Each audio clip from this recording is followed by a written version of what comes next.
ಈಗ ಮತ್ತೊಬ್ರು ರೈತರು ಸಿಕ್ಕಿದ್ದಾರೆ, ಅವ್ರೇನ್ ಹೇಳ್ತಾರೆ. ನಮಸ್ತೆ, ನಿಮ್ಮ ಹೆಸರು? ನಮ್ಮ ಹೆಸರು ಬಸವಣ್ಣ ಪಾಟೀಲ್ ಅಂತ. ಹೇಳಿ, ಯಾವರು? ನಾವು ಯರಾಪುರ ಅಂತ. ಹೇಳಿ. ವಿಶೇಷವಾಗಿ ತಾವು ಸಹ ಕಬ್ಬು ಬೆಳೆ ಬೆಳಿತೀರಾ? ನಾವು ಕಬ್ಬು ಬೆಳೆ ಬೆಳಿತಾವ್ರಲ್ಲ. ಹೌದಾ? ತಾವು ಎಷ್ಟು ಎಕರೆ ಕಬ್ಬು ಬೆಳೆ? ನಮ್ದು 3 ಎಕರೆ ಕಬ್ಬು ಐತ್ರಿ, 2 ಎಕರೆ ಓದ್ ಬೇಕೈತ್ರಿ. ಆದ್ರೂ ನಮ್ಗೆ ವಾತಾವರಣ ನೋಡ್ಬೇಕಂತಂದ್ರ ಈ ವರ್ಷದ ನೋಡ್ಬೇಕಂದ್ರ ನಮಗೂ ಡೊಣ್ಣ ಹುಳಾನು ಜಾಸ್ತಿ ಬಾಳ ಐತ್ರಿ ಈಗ. ಹೌದಾ?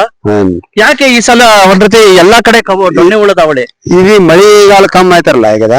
ಮಳೆಗಾಲ ಕಮ್ಮಿ ಆದ ಸಂಬಂಧ ನಮಗೂ ಜಾಸ್ತಿ ಡೊಣ್ಣ ಹುಳ. ಬೋರ್ ನೀರು ಅಷ್ಟು ಬರೋವಲ್ರ, ಹೊಳಿನೂ ಅಷ್ಟು ವಾತಾವತಿ ಅಲ್ರಲ್ಲ. ಬೋರ್ ನೀರು ಅಷ್ಟು ಬರೋವಲ್ಲು, ಕರೆಂಟ್ ಅಷ್ಟು ಸರಿಯಾಗಿ ಬರೋವಲ್ರಲ್ಲ.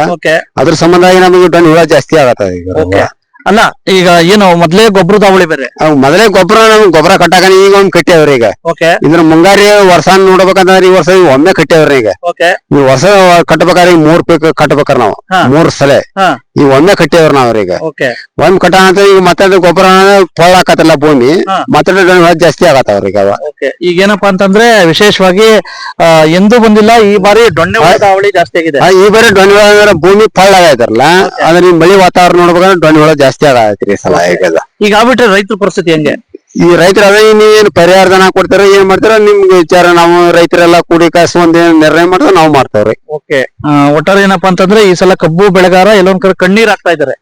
ಎಲ್ಲಾರು ಕಣ್ಣೀರ್ ಹಾಕೋದಾಗೈತ್ರಿ ಈಗ. ರೈತರು ಒಬ್ಬೊಬ್ಬರು ನೋಡ್ಬೇಕಂದ್ರೆ ಪೀಕದು ಒಬ್ಬ ಹುಟ್ಟಬೇಕಂದ್ರೆ ಒಂದೊಂದ್ ಬೀಜನ್ ತರ ಹುಟ್ಟತಾರ ಈಗ, ಕಬ್ಬಿನ ತರ. ಯಾವ ಬೀಜ ಹಾಕ್ಬೇಕು, ಯಾವ್ದನ್ನ ಮಾಡ್ಬೇಕು ಅಂತ ನಮಗೂ ತಿಳಿವಾತ್ರಿ ಈಗ. ಅದ್ರ ಸಂಬಂಧ ಆಗಿ ನೀವು ರೈತರೆಲ್ಲ ಕೂಡಿ ಕಾಸು ನಾವು ಒಂದ್ ನಿರ್ಣಯಕ್ಕೆ ಬರ್ತೇವೆ, ನೀವು ಒಂದ್ ನಿರ್ಣಯಕ್ಕೆ ಬರ್ರಿ.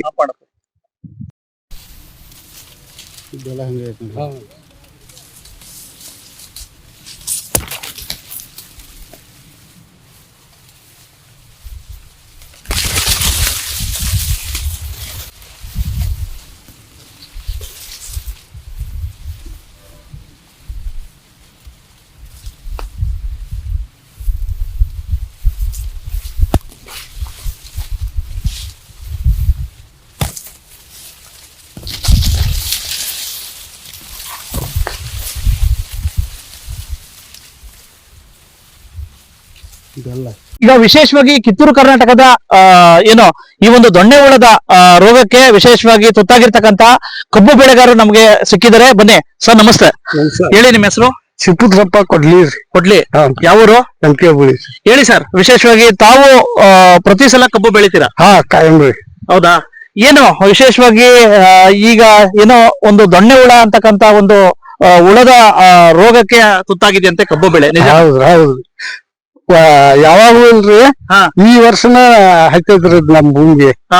ಈಗ ಒಂದ ಎಕರೆ ಎಲ್ಲ ಹೋಗೈತ್ರಿ ಹಿಂಗಾಗಿ. ಹೌದಾ? ಹೌದ್ರಿ. ಯಾವ ವರ್ಷನೂ ಈ ರೀತಿ ಆಗಿಲ್ಲ? ಯಾವಾಗೂ ಆಗಿಲ್ರಿ. ಹೌದಾ? ಹೌದ್ರಿ. ಮೊದ್ಲೇ ಒಂದ್ ಕಡೆ ಮಳೆ ಗೊಬ್ಬರ ಕೊಡ್ತೀರಿ ಅಂತದ್ರಾಗ ಹಿಂಗಾಗೈತ್ರಿ. ಹೌದಾ? ಹೌದ್ರಿ.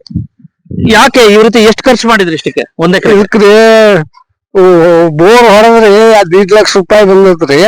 ಈ ಲಾಗವಾಡ ಒಂದ್ 50,000 ರೀ. ಎಲ್ಲಾ ಹಿಂಗಾಗೈತ್ರಿ. ಹೌದಾ?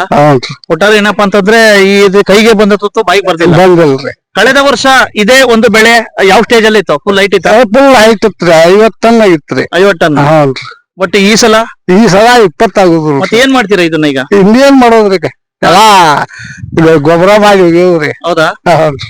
ಯಾಕೆ ಇದ್ರ ಬಗ್ಗೆ ಏನಾರು ನಿಮ್ಗೇನ ನಿರೀಕ್ಷೆ ಮಾಡಿದ್ರ? ಏನು ಹತ್ತಿರ ಏನ್ ಮಾಡಿದ್ರು ಶುದ್ಧ ಆಗುಲ್ರಿ. ಹೌದಾ? ಹೌದ್ರಿ. ಕಲಾಸ್ರಿ ಇದು. ಏನ ಕಬ್ಬು ಆಗುದಿಲ್ರಿ. ಹೌದಾ? ಬಹುತೇಕ ರೈತರಿಗೆ ಇದೆ ಈಗ ದೊಣ್ಣೆ ಹುಳದ ಅವಳಿ. ಹೌದ್ರಿ. ಇದ ನೋಡ್ರಿ ಸಮಸ್ಯೆ ರೀ ಇದು. ಮತ್ತ ಒಂದಷ್ಟ ಜಮೀನ್ಕ ತಪ್ಪಲ್ಕ ರೋಗ ಆಗತ್ರಿ. ಎಲೆ ರೋಗ? ಎಲೆ ರೋಗ ರೀ. ಒಂದಷ್ಟು ಭೂಮಿಗೆ ಇದು ದೊಣ್ಣೆ ಹುಳ ಆಗ್ತೈತ್ರಿ. ಈಗ ಬಾಳ ನುಕ್ಸಾನ್ ಮಾಡೈತ್ರಿ. ಹೌದಾ? ಈಗ ಒಟ್ಟಾರೆ ಏನಪ್ಪಾ ಅಂತಂದ್ರೆ ನಿಮ್ಗೂ ಸಹ ಸರ್ಕಾರದಿಂದ ಪರಿಹಾರ ಬೇಕು. ಹೌದ್ರಿ. ಹೌದಾ? ಹೌದ್ರಿ. ಗೊತ್ತಾಯ್ತಲ್ಲ, ಮಾನ್ಯ ಕೇಂದ್ರ ಸರ್ಕಾರದ ಸಚಿವರೇ, ವಿಶೇಷವಾಗಿ ಕರ್ನಾಟಕ ಸರ್ಕಾರದ ಸಕ್ಕರೆ ಸಚಿವರು, ದಯವಿಟ್ಟು ನೋಡಿ, ಈಗ ಕಬ್ಬು ಬೆಳೆ ಈಗ ಆಲ್ರೆಡಿ ವಿಶೇಷವಾಗಿ ಸಾಕಷ್ಟು ಇಳುವರಿ ಬರ್ಬೇಕಾಗಿತ್ತು. ಆದರೆ ಬಹುತೇಕ ಕಬ್ಬು ಬೆಳೆಗಾರ ಪರಿಸ್ಥಿತಿ ಯಾವ ರೀತಿ ಇದೆಯಪ್ಪ ಅಂದ್ರೆ ಒಂದ್ ರೀತಿ ದೊಣ್ಣೆ ಹುಳದ ಹಾವಳಿಯಿಂದ, ಮತ್ತೊಂದ್ ಕಡೆ ಎಲೆಯ ರೋಗದಿಂದ, ಎಲ್ಲ ಒಂದ್ ಕಡೆ ಸಾಕಷ್ಟು ಒಂದ್ ರೀತಿ ಇಲ್ಲಿಗೆ ನಿಂತುಬಿಟ್ಟಿದೆ. ಎಲ್ಲ ಒಂದ್ ಕಡೆ ಆ ಹುಳ ಇದರಿಂದ ತುತ್ತಾಗಿ ಸಾಕಷ್ಟು ಕಬ್ಬಿನ ರೈತ ಒಂದ್ ರೀತಿ ಎಲ್ಲ ಒಂದ್ ಕಡೆ ಕಂಗಾಲಾಗಿದ್ದಾರೆ. ಮತ್ತೊಂದ್ ಕಡೆ ಈ ಬಾರಿ ಮಳೆ ಸಹ ಅಷ್ಟಕ್ಕಷ್ಟೇ, ಮತ್ತೆ ಗೊಬ್ಬರ ಸಹ ಸಿಗ್ತಾ ಇಲ್ಲ.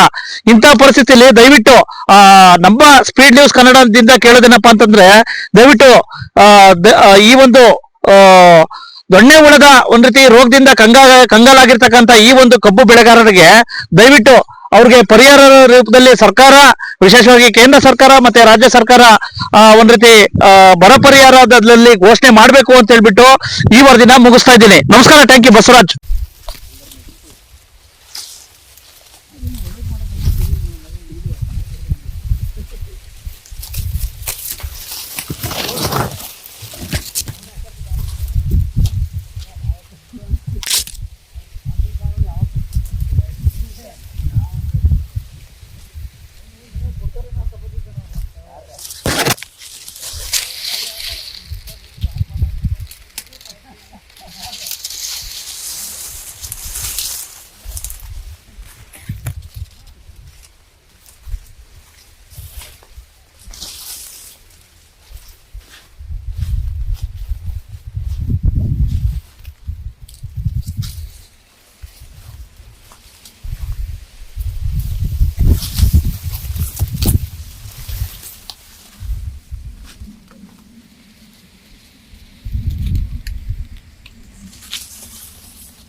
ಈಗ ನೋಡಿ, ನಾನು ಪ್ರಾಕ್ಟಿಕಲ್ ಆಗಿ ತೋರಿಸ್ತಾ ಇದ್ದೀನಿ.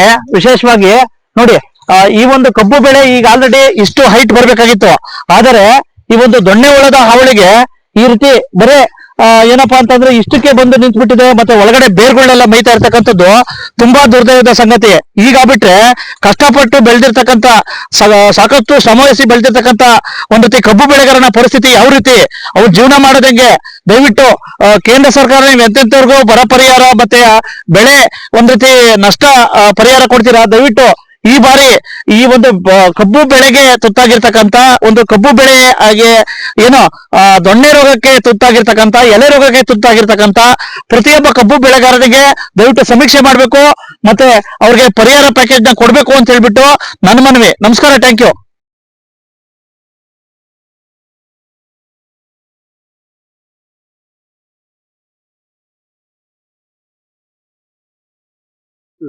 ಹಲೋ, ಹಾಯ್, ನಮಸ್ಕಾರ. ನಾನು ಬಸವರಾಜ್ ಮಾತಾಡ್ತಾ ಇದ್ದೀನಿ, ಪತ್ರಕರ್ತರು. ಏನಪ್ಪಾ ಏನೋ ಇಟ್ಕೊಂಡಿದ್ದೀರಾ ಅಂತೀರಾ? ಹೌದು, ಇದು ಕಬ್ಬು. ಬಹುಶಃ ಮತ್ತೆ ಭಾಗಶಃ ಉತ್ತರ ಕರ್ನಾಟಕದಲ್ಲಿ ಪ್ರಮುಖ ಬೆಳೆ ಅಂದ್ರೆ ಕಬ್ಬು. ಬಹುಶಃ ನದಿ ದಂಡೆ ಭಾಗದಲ್ಲಂತೂ ಪ್ರಮುಖ ಬೆಳೆ ಇದು ಕಬ್ಬು. ಈ ಕಬ್ಬನ್ನ ಬೆಳೆದು ಒಂದ್ ರೀತಿ ಎಲ್ಲ ಒಂದ್ ಕಡೆ ರೈತ ಏನೋ ತನ್ನ ಜೀವನವನ್ನ ಸಾಗಿಸ್ತಾರೆ. ಕಬ್ಬನ್ನ ಬೆಳೆದು ಕಬ್ಬನ್ನ ಮಾರಿ ಸಕ್ಕರೆ ಕಾರ್ಖಾನೆಗಳಿಗೆ ಉಪಜೀವನ ಮಾಡ್ತಾರೆ. ಈ ಸಂದರ್ಭದಲ್ಲಿ ಈ ಬಾರಿ ಎಲ್ಲ ಒಂದ್ ಕಡೆ ಮಳೆಯ ಕೊರತೆ, ಮತ್ತೊಂದ್ ಕಡೆ ಗೊಬ್ಬರದ ಕೊರತೆ. ಇದಾಗಿಯೂ ಸಹ ಕಷ್ಟಪಟ್ಬಿಟ್ಟು ಎಲ್ಲ ಒಂದ್ ಕಡೆ ಕಬ್ಬು ಬೆಳೆಗಾರ, ಕಬ್ಬಿನ ರೈತ ಏನಪ್ಪಾ ಮಾಡ್ತಾರೆ ಅಂದ್ರೆ ಕಷ್ಟಪಟ್ಬಿಟ್ಟು ಎಕರೆಗಟ್ಲೆ ಈ ಒಂದು ಏನೋ ಕಬ್ಬನ್ನ ನಾಟಿ ಮಾಡ್ತಾರೆ. ಆದರೆ ಈ ಒಂದು ದೊಣ್ಣೆ ಹುಳದ ರೋಗದಿಂದ ತುತ್ತಾಗಿ ಎಲ್ಲ ಒಂದ್ ಕಡೆ ಕಬ್ಬು ಬೆಳಿತಾನೆ ಇಲ್ಲ. ಎಲ್ಲ ಒಂದ್ ಕಡೆ ಕಬ್ಬಿನ ರೈತ ಎಲ್ಲ ಒಂದ್ ಕಡೆ ಈ ಒಂದು ಕಬ್ಬಿಗೆ ಬಂದಿರತಕ್ಕಂತ ದೊಣ್ಣೆ ಹುಳದ ರೋಗದಿಂದ ಎಲ್ಲ ಒಂದ್ ಕಡೆ ಕಂಗಾಲಾಗಿದ್ದಾರೆ. ಹಾಗಾಗಿ ಸಾಕಷ್ಟು ಎಕರೆಗಟ್ಲೆ ಬೆಳೆದು ನೋಡಿ, ಈಗ ನಾನು ಪ್ರಾಕ್ಟಿಕಲ್ ಆಗಿ ತೋರಿಸ್ತಾ ಇದ್ದೀನಿ. ಈಗಾಗಲೇ ಸಾಕಷ್ಟು ಒಂದ್ ರೀತಿ ಕಬ್ಬು ಬೆಳೆ ಸಾಕಷ್ಟು ಬೆಳಿಬೇಕಾಗಿತ್ತು, ತುಂಬಾ ಹೈಟ್ ಆಗಬೇಕಾಗಿತ್ತು. ಆದರೆ ಈ ಕಬ್ಬು ಬೆಳೆಗೆ ಈ ದೊಣ್ಣೆ ಹುಳ ರೋಗ ಅಂತ ಹೇಳ್ಬಿಟ್ಟು ಇದಕ್ಕೆ ಆವರಿಸಿರೋದ್ರಿಂದ ಎಲ್ಲ ಒಂದ್ ಕಡೆ ಕಬ್ಬು ಬೆಳೆಗಾರನ ಒಂದ್ ರೀತಿ ಕಣ್ಣೀರಿನ ಕಥೆಯಾಗಿದೆ. ಹಾಗಾಗಿ ಮಾನ್ಯ ಕೇಂದ್ರ ಸರ್ಕಾರದ ಸಚಿವರೇ ಮತ್ತೆ ರಾಜ್ಯ ಸರ್ಕಾರದ ಸಕ್ಕರೆ ಸಚಿವರೇ, ನೋಡ ಬನ್ನಿ, ಉತ್ತರ ಕರ್ನಾಟಕದ, ವಿಶೇಷವಾಗಿ ಕಿತ್ತೂರು ಕರ್ನಾಟಕದ ಏನೋ ಕಬ್ಬು ಬೆಳೆಗಾರನ ಕಣ್ಣೀರಿನ ಕಥೆಯನ್ನ ಅಂತಕ್ಕಂಥ ಸ್ಟೋರಿಗೆ ಸ್ವಾಗತ. ನಾನು ನಿಮ್ಮ ಬಸವರಾಜು.